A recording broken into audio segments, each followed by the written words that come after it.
What's up, y'all? Welcome back to my channel. Welcome back to another video. By the title of the video, I'm giving you some insight on my weight loss journey, highlighting 10 things I started doing to lose weight. If you are new here, welcome to the community. Hi, I'm Bree. I am taking you along my fitness journey as a mom of 3. I do have some videos breaking down my fitness weight loss journey from when I first started sharing on YouTube, and I will link them down below in the description box for you. But briefly, I started my fitness journey in January of this year at my highest weight of 165. And currently I am 136, bringing me to an almost 30-pound weight loss, equating to how much weight I actually gained last year in 2023. I had a 30-pound weight gain, and it was brutal upon brutal upon brutal. And I am just so happy to be in the spot that I am through the hard work that I've been putting in and just making myself a priority again. Without wasting any time, let's get into this video with the first thing that I started doing in order to lose weight. Last year in 2023, I personally drank a lot of pops and bubble teas, and I didn't realize how much sugar is actually in those until I did. The first thing I started doing is swap caloric sugary drinks like juices, pops, bubble teas for water and 0-calorie options. The 2 options I opted for was Cove, which you can get this at Costco for a good price, and it has 0 calories, and the sparkling water AHA that you can get at Walmart. I swapped pop, juices, and bubble teas for these, and I still feel satisfied. I still feel like I'm getting my pop. I still feel like I'm getting my fizz, and I don't feel like I'm depriving myself. High sugar is empty calories with 0 nutritional value, and it creates fat and tricks your brain to crave more and more and more, which leads to the consumption of a greater caloric intake throughout the day. You'd be surprised. Okay, so number 2, I personally don't eat a lot of protein. That's a downfall in my diet. So I knew naturally I had to increase my protein intake. So beans, natural peanut butter, I had to start eating more chicken, minced turkey. I started eating more steak as of recently. Now, if you can believe, I never ate turkey in my whole life, and I never ate steak since I was a young kid. So I have been keeping those out of my diet for a long, long time. So I started to increase my protein at each meal. Increasing protein reduces your hunger hormone and increases satiety, which will naturally help you consume fewer calories. And I'd encourage you to opt for more whole protein foods rather than drinking your protein, like the options of Fairlife. Now, I don't see anything wrong with incorporating these into your diet if you need to reach a certain percentage of protein. It's really hard for me to eat 130 grams of protein. So sometimes at the end of the day, if I haven't reached my goal, I will have one of these. This one has 150 calories and 42 gram of protein. One has 230. If I can squeeze it in my caloric intake for the day and it will help increase my protein intake, then I will do it. But in terms of a meal, these aren't meal replacement. Just because they have 30 grams of protein or 42 grams of protein, it doesn't make you satiated. Well, it doesn't make me satiated anyway. I'm still hungry after I have these. So I would definitely opt for whole protein foods rather than opting for a protein drink. The third thing I started doing is deleting my food apps. So I deleted Skip the Dishes, I deleted Uber Eats, I deleted DoorDash, and trust me, it was the best thing for me because I was on those apps 24/7 last year, ordering everything that I could, ordering late at night, ordering caloric dense food, just out of pure convenience. I have 3 kids, and it's a lot of work to pile them all into the car, take them out for 5 minutes to go get the food, and then put them back in the car and then go home. It was just so much easier to order off these apps. But the amount of money that you spend ordering from these apps is absolutely insane. Between all the fees and the delivery and the tip, trust me, you are gonna be saving calories, you're gonna be saving money. Just delete them. So number 4, I started tracking and weighing my food and having apps associated with it so I could see the numeric values of what I was consuming. I downloaded the FitnessPal app, which you can log all your foods for breakfast, lunch, dinner, and snack and see how much everything is adding up to, especially if you are in a caloric deficit. This would be highly beneficial. I also bought the Renfo scale, which also has a Renfo app. Sorry, it's a little bit dirty, so I would have to clean that. And I haven't used it for a couple days because when you start weighing your food, you start to get really good at it, especially when you're using measurement cups. That's what I started doing. And you would be shocked at how much calories you are consuming when you are not weighing your food, guys. Like, I am serious. Even if it's at the beginning, just start tracking and weighing your food and notice how much calories you're actually intaking, especially if you're a grazer or a snacker throughout the day. You would be just so flabbergasted at how much you're actually consuming. And you wonder why you're not losing weight. It's because you're not tracking your food. You are guesstimating the wrong amount of calories for what you are consuming, and you are actually either maintaining your weight or gaining weight on the foods that you are eating. I just can't emphasize that enough. So trust me, you guys, get a Renfo scale, get the Renfo app, download the fitness app, and just track your food for a couple months. You don't have to do it for forever, but track for a couple months and watch the pounds fall off, because I am so serious. We do not know how much we're consuming until we start tracking. Fifth thing that I started doing was swapping the foods that I would originally eat for healthier options. So for example, I would swap this Kraft smooth peanut butter for natural peanut butter that only contains peanuts. Now, why did I make this swap? Because this peanut butter actually has hydrogenated oils, which is in the form of cottonseed and rapeseed oil. And hydrogenated oils, if you didn't know, increases your LDL cholesterol, which is your bad cholesterol, and increases your risk for heart disease. And we are feeding our children this in their peanut butter and jam sandwiches. So I would highly recommend, please, please, please swap their peanut butter for this one here. It's the same company, it is Kraft, but it only has roasted peanuts as the first and only ingredient. This is a better option. White enriched pasta actually makes me feel so ill. And being half Italian, this is not acceptable. However, my family understands. But I started swapping this for soybean pasta or edamame pasta. I don't have any edamame pasta on hand, but literally one ingredient edamame versus this one, 8 ingredients. So 1 ingredient versus 8 ingredients, and this one makes me feel terrible while this one doesn't. It also has 20 grams of protein. So if you're trying to increase your protein intake, going with a soybean pasta, which has 20 grams of protein, or an edamame pasta, which has 36 grams of protein per serving, I would definitely opt for this option. These are great switches, great swaps, and I couldn't encourage you to make those swaps at home for yourselves. I also swapped chips for popcorn, which everybody knows, and a little trick I like to use is getting, it's called truffle, I don't have it anymore, but it's a truffle and Parmesan seasoning.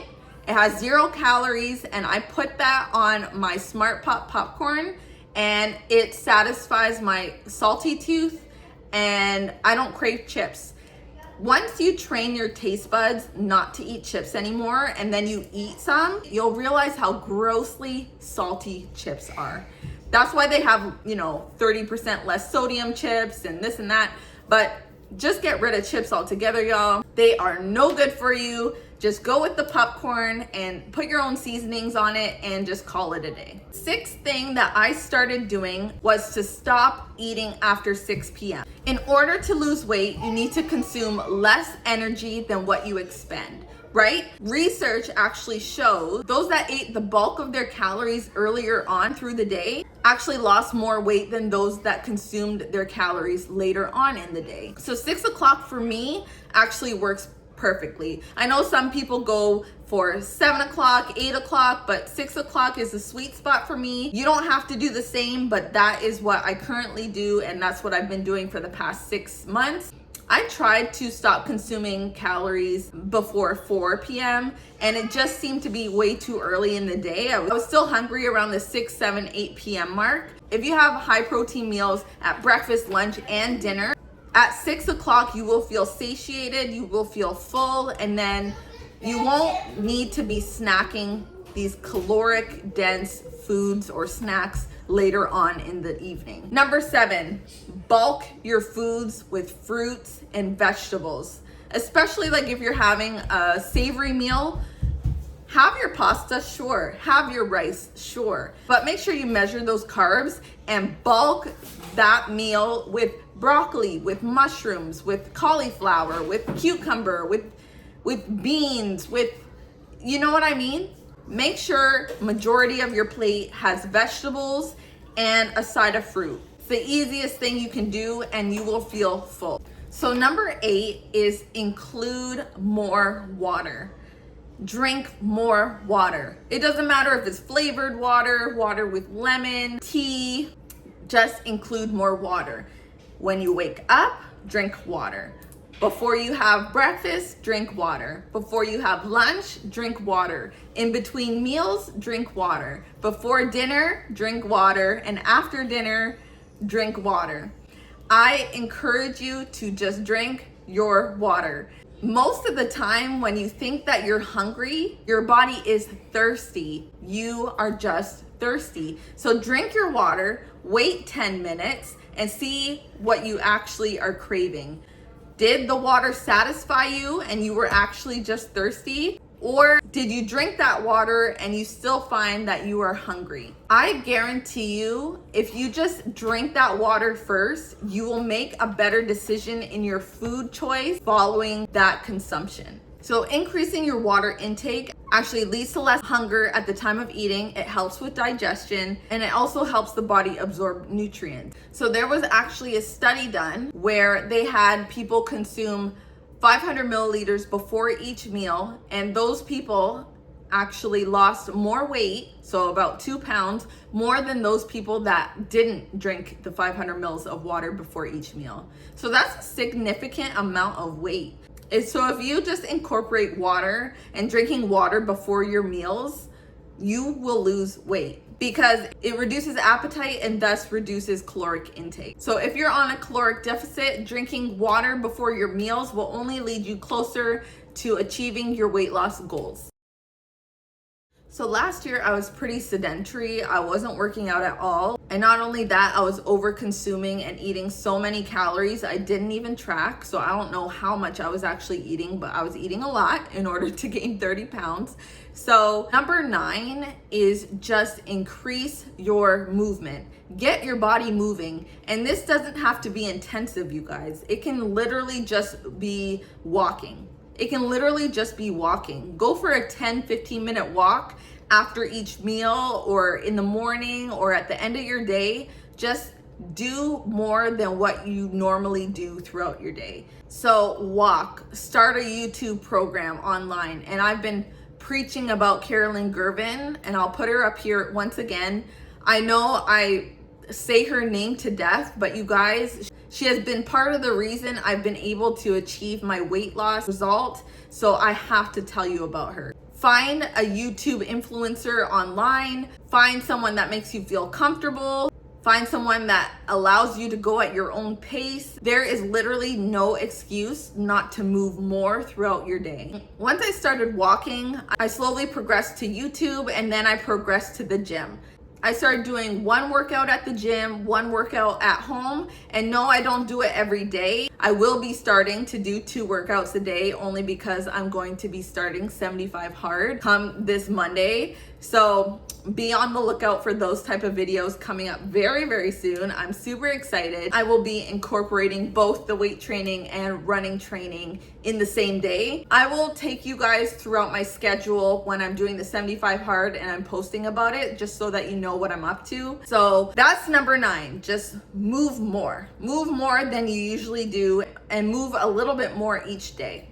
And number 10, lastly, and this won't apply to everybody because not everybody watching has children, but I have 3 of them, and it is so hard to work out when you have kids at your feet.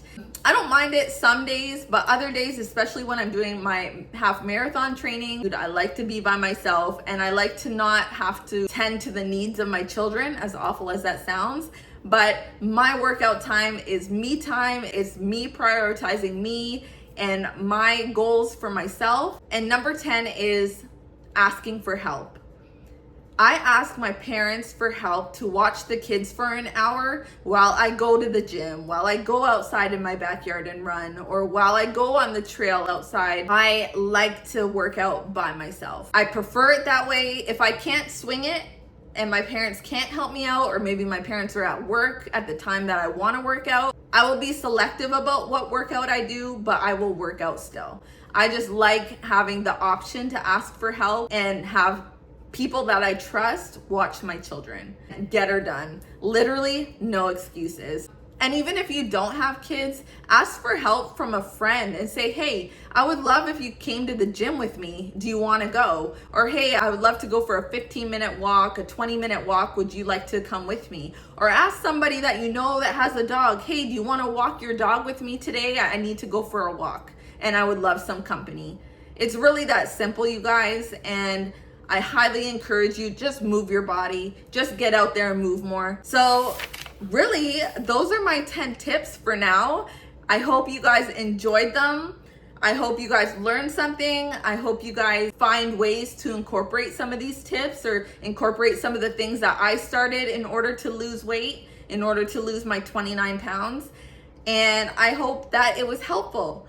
So if you have any questions, comments, concerns, please leave them down below in the comment section. I would love to answer your questions. I would love to read your comments. And yeah, what you guys can look forward to is more what I eat in a day. You can look forward to my 75 hard updates and results as we go along. I am going to be starting this Monday, so I believe it's the 16th of July, and I will be ending around the 27th of September, if I can remember right from my calendar. So I will be doing that plus my half marathon training, and it's gonna be a lot. It's gonna be a lot, but I am super excited. My kids are actually going to be going away on this coming Tuesday to see their dad for a couple weeks, and that's when I'm really going to hone in on my exercise and my fitness. And there's no excuses, guys. 75 hard is mine. I am gonna kill it, and I would appreciate your support so much. So make sure you subscribe down below. Turn on your post notifications so you don't miss out on my updates, and make sure you like this video to show your support. All right, guys, I can't wait to talk to you next week. Be safe, smash your fitness goals, and we'll talk to you soon. Bye.